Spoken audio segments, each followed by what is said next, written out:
요즘 뭐 정부가 바뀌고 최근 실거래가가 엄청 많이 움직이고 수도권 집값이 엄청 이제 꿈틀대니까 정부가 이제 초강력 규제를 꺼냈습니다. 예전에는 뭐 정부가 이제 주택 부동산 시장 안 건드린다고 했는데 이제 규제를 꺼냈어요. 근데 이거 모르고 이제 집을 사거나 투자를 한다고 하시면은 이제 낭패를 볼 수 있습니다. 정리 한번 해보겠습니다. 먼저 큰 그림부터 보시면 되는데요. 첫 번째로 주택담보대출 한도가 6억으로 제한이 되어 있어요. 두 번째로는 6개월 내로 이제 전입을 하셔야 되고, 세 번째로는 이제 다주택자들 대출이 봉쇄가 됐습니다. 네 번째로 LTV, 생애 최초 LTV가 대출이 감소됐고, 다섯 번째 이제 정책 대출 한도가 축소가 됐어요. 일곱 번째 전세대출 보증 비율 축소, 여덟 번째 생활안정자금 담보대출 한도 제한, 그리고 아홉 번째, 이것도 좀 중요해요. 주택담보대출 만기가 40년에서 다시 30년으로 돌아왔습니다. 이게 이제 내일부터 싹 다 바뀝니다. 자, 이제 첫 번째로 수도권 주담대 한도가 6억 원으로 제한이 됩니다. 이게 무슨 뜻이냐면요. 강남에 이제 15억 이상이 되면은 이제 대출이 안 나오잖아요. 근데 뭐 최대가 9억까지 나오는데, 이제는 소득이 아무리 높아도, 담보 가치가 아무리 높아도 대출은 6억까지만 대준다 이겁니다. 그러니까 이제 정부가 노골적으로 고가 아파트, 상급지, 수도권 이런 데의 아파트의 대출을 수요를 억제하겠다는 거죠.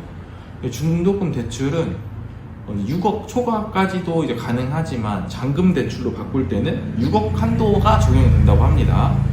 자, 두 번째로는 이제 대출을 받아서 집을 사면은 6개월 내로 실거주 하실 분들은 들어가셔야 됩니다. 전입신고를 하셔야 된다 이거죠. 이제 예를 들면 뭐 제가 전세 낀 빌라를 대출받아 샀는데 세입자를 그대로 두면 안 되는 거예요. 6개월 내 전입을 못하면 대출은 다시 또 은행에서 상환을 해야 되고 3년간 주택담보대출을 금지가 되는 거죠. 이 뜻이 뭐냐면 이제 사실상 갭 투자를 전부 다 막아버리겠다 이런 거죠. 이에 뭐 시중은행과 동일하게도 이제 디딤돌이나 보금자리론 같은 이제 저금리 대출과 또 동일하게 적용이 되는 거죠. 전부 다 이제 6개월 내로 전입을 하셔야 된다. 그리고 세 번째, 다주택자 대출 차단입니다. 이제 예전에는 2주택 이상부터는 이제 수도권 추가 매입 시 뭐 주담대가 이제 일부 가능했는데 이제 불가해요. 그리고 1주택자가 새 집을 살 때 이제 기존 집을 6개월 내에 다시 처분을 해야 된다는 거죠. 이제 집을 2개 이상 갖고 있는 사람은 수도권에 추가적으로 이제 집을 산다고 하면은 대출이 안 나오는 거죠. 아니 뭐 이제 카드사, 보험사, 이런 3, 4금융권까지 내려가시면 대충 가능은 해요. 그리고 한 채를 가진 이제 제가 대출을 받아서 새 집을 사면 기존 집을 팔고 다시 6개월 내에 기존 새 집으로 전입신고를 하셔야 된다 이거죠. 자, 그리고 네 번째, 생애 최초 주담대 LTV가 다시 강화됩니다. 옛날에는 이제 80%였거든요. 근데 이제 70%로 내려왔어요. 그러니까 만약에 5억짜리 신혼집을 살 때는 기존에는 이제 4억까지 대출이 나왔는데 3억 5천까지만 대출을 해준다라는 뜻입니다. 저희 다섯 번째, 이제 전세 대출 보증 비율도 좀 줄어들어요. 요즘 전세 사기도 많잖아요. 그래서 전세 대출 뭐 보증이 100%였는데 이제는 80%로 줄어들었고요. 이제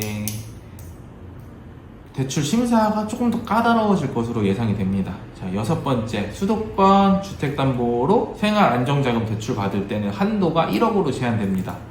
이제 뭐 이 집을 담보로 사업자금을 낸다거나 생활안정자금으로 낸다고 하면 이제 1억까지만 이게 되는 거죠.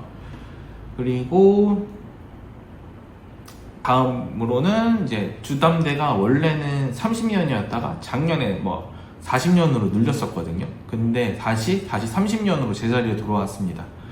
정리하면 이제 정부의 입장, 이재명 정부의 입장은 명확한 거죠. 이제 풍선 효과를 차단하겠다. 실수요자 중심 시장으로 전환을 하겠다. 이제 필요하면 규제 지역까지 추가적으로 지정하겠다. 라고 이제 얘기를 했는데, 이제 요런 신문 기사를 보고 이렇게 깔끔하게 정리를 한번 해드렸습니다. 저희 이제 앞으로는 이제 최신 규제와 뭐 투자 전략, 실거래 데이터까지 계속 다뤄드릴 테니까 많은 관심 부탁드립니다. 감사합니다.